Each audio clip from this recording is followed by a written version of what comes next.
Renungan Pagi Maranatha oleh Ellen G. White, 28 Juli 2026. Mari kita berdoa.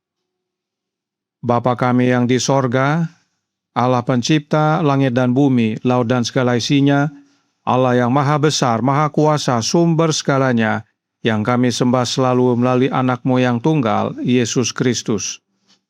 Terpujilah Yesus, anak Allah yang maha tinggi, yang adalah Tuhan atas hari Sabat. Pada pagi hari ini kami bersyukur boleh bangun dan berbakti dan sebagaimana membaca dan mendengarkan nasihat firman-Mu, kiranya ini menjadi pertobatan bagi kami semua, agar tidak hanya berbakti pada hari Sabat, tetapi menyembah Allah yang benar, yaitu Engkau, ya Bapa. Beserta kami sepanjang perbaktian ini kehendak-Mu yang jadi, ampun kami akan dosa dan salah, karena kami berdoa hanya dalam nama anak Allah yang tunggal, Yesus Kristus, yang adalah Tuhan dan Juru Selamat kami. Amin. Renungan hari ini akan dibacakan oleh Ibu Sinta Lohonauman. Kepada Ibu Sinta, kami persilahkan. Terima kasih, selamat pagi. Bacaan renungan kita pada pagi ini, Selasa 28 Juli 2026 berjudul Dunia Melawan Umat Allah. Ayat inti terdapat dalam Wahyu 12 ayat 17. Maka marahlah naga itu kepada perempuan itu, lalu pergi memerangi keturunannya yang lain, yang menuruti hukum-hukum Allah dan memiliki kesaksian Yesus. Umat kita selama ini dianggap terlalu kecil dan tidak penting untuk diperhatikan, tetapi perubahan akan datang. Dunia Kristen kini sedang bergerak dengan cara yang akan membawa umat yang menuruti hukum Allah ke dalam sorotan. Seluruh dunia akan digerakkan dengan permusuhan terhadap orang-orang Advent hari ke-7 karena mereka tidak mau memberi penghormatan kepada kepausan dengan memelihara hari Minggu, lembaga dari kuasa antikristus ini. Tujuan setan adalah melenyapkan mereka dari bumi agar supremasinya tidak digugat. Setiap posisi kebenaran yang dipegang umat kita akan diuji oleh pikiran-pikiran terbesar. Orang-orang besar dunia akan dihadapkan kepada kebenaran, sehingga setiap posisi yang kita ambil harus diperiksa dengan teliti dan diuji oleh kitab suci.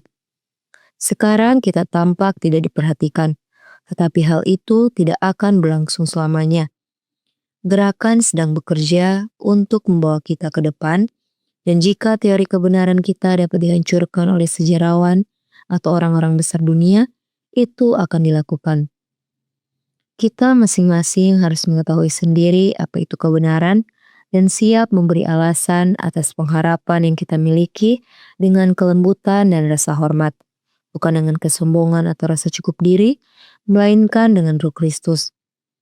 Kita sedang mendekati waktu ketika kita akan berdiri sendiri-sendiri untuk menjawab iman kita.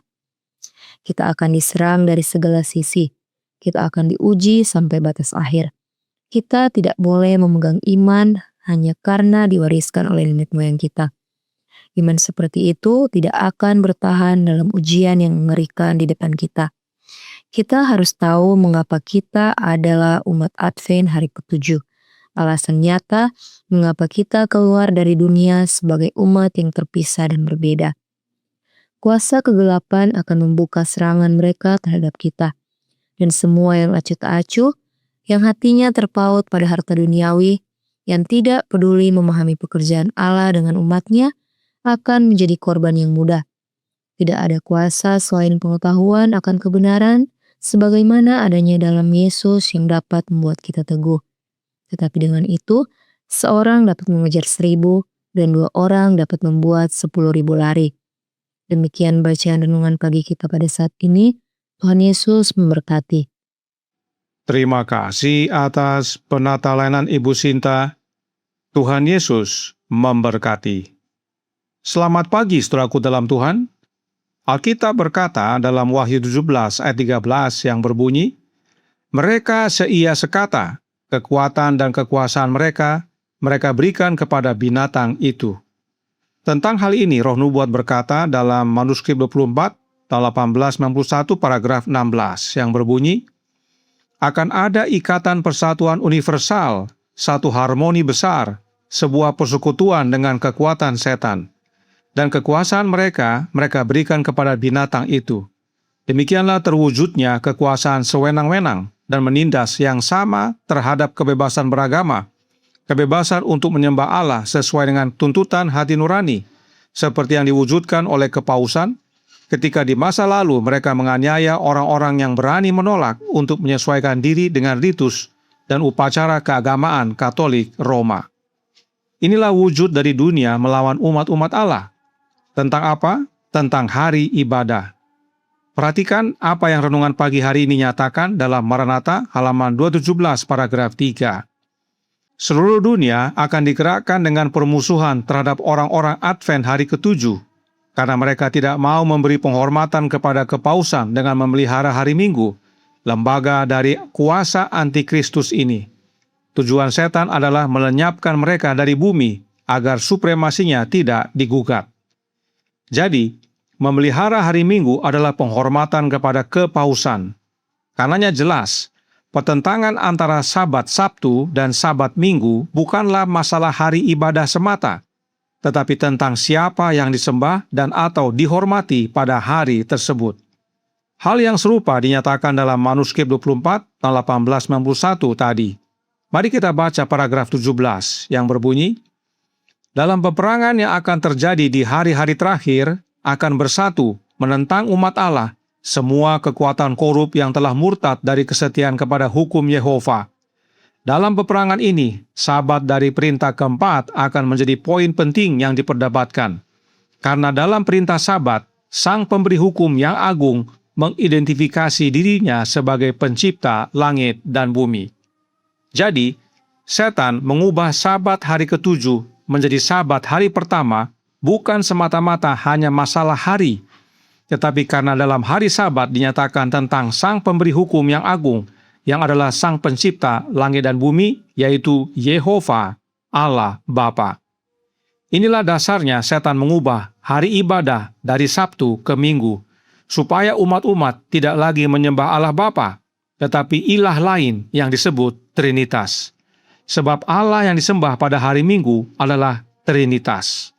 Dan karenanya, 98% gereja Kristen di dunia ini adalah penyembah Trinitas. Merekalah yang bersatu dengan Amerika untuk melawan orang-orang Advent hari ke-7 yang setia berbakti pada hari Sabat, hari Sabtu, dan menyembah Allah Bapa dalam roh dan kebenaran.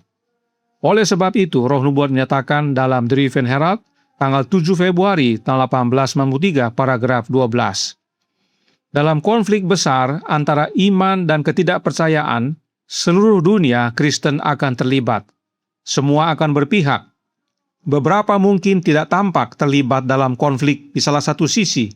Mereka mungkin tidak tampak berpihak melawan kebenaran, tetapi mereka tidak akan dengan berani membela Kristus karena takut kehilangan harta benda atau menderita celaan. Semua orang seperti itu digolongkan sebagai musuh Kristus, karena Kristus berkata, siapa tidak bersama aku, ia melawan aku, dan siapa tidak mengumpulkan bersama aku, ia mencerai-beraikan. Jadi, tidak ada sisi netral. Pilihan hanya dua sisi, Sabat Sabtu atau Sabat Minggu. Mereka yang tidak menyatakan posisinya tetap dianggap musuh Kristus. Karenanya, renungan pagi hari ini amarkan kita semua dalam Maranatha, halaman 217 paragraf 6. Kita akan diserang dari segala sisi. Kita akan diuji sampai batas akhir. Kita tidak boleh memegang iman hanya karena diwariskan oleh nenek moyang kita. Iman seperti itu tidak akan bertahan dalam ujian yang mengerikan di depan kita. Kita harus tahu mengapa kita adalah umat Advent hari ke-7. Alasan nyata mengapa kita keluar dari dunia sebagai umat yang terpisah dan berbeda. Sejak berdiri, gereja Advent adalah gereja non-Trinitas atau tidak percaya Trinitas. Namun, setelah semua para pionir meninggal, gereja Advent berubah menjadi gereja yang percaya Trinitas. Apakah saudara sudah pelajari dan uji mengapa hal tersebut terjadi? Mengapa gereja Advent mengganti Allah yang mereka sembah? Apakah saudara sudah mengerti apa itu doktrin Trinitas dan apa akibatnya kepada dasar-dasar iman Advent? Masing-masing kita harus mengetahui sendiri apa itu kebenaran dan menjelaskan dengan benar apa yang kita imani. Sebab akan tiba waktunya masing-masing kita akan berdiri sendiri-sendiri untuk menjawab iman kita. Sudah siapkah, saudara? Tuhan memberkati. Saya bawa dalam nama Yesus. Amin. Mari kita berdoa. Bapa kami yang di sorga, Allah pencipta langit dan bumi, laut dan segala isinya, Allah yang maha besar, maha kuasa, sumber segalanya, yang kami sembah selalu melalui anak-Mu yang tunggal, Yesus Kristus.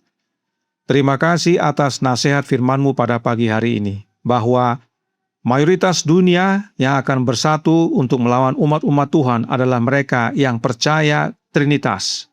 Sebab 98% gereja di dunia ini adalah penyembah Trinitas dan hanya sedikit yang tidak. Itulah yang terdapat dalam gereja Advent yang adalah sisa dari sisa. Karenanya tolong kami ya Bapa, karuniakanlah roh anak-Mu dalam hidup ini, sebab hanya dengan memiliki rohnya Kristus maka kami dapat berdiri dengan benar, berdiri dengan teguh di dalam kebenaran, dan menyembah satu-satunya Allah yang benar, yaitu Bapa, pada hari Sabat, hari Sabtu. Dan kalaupun seluruh dunia melawan kami siap masing-masing untuk berdiri menjawab akan iman kami tanpa khawatir dan takut, sebab Yesus menyertai. Beserta kami sepanjang hari ini kehendak-Mu yang jadi, ampun kami akan dosa dan salah, karena kami berdoa hanya dalam nama Anak Allah yang tunggal, Yesus Kristus, yang adalah Tuhan dan Juru Selamat kami. Amin.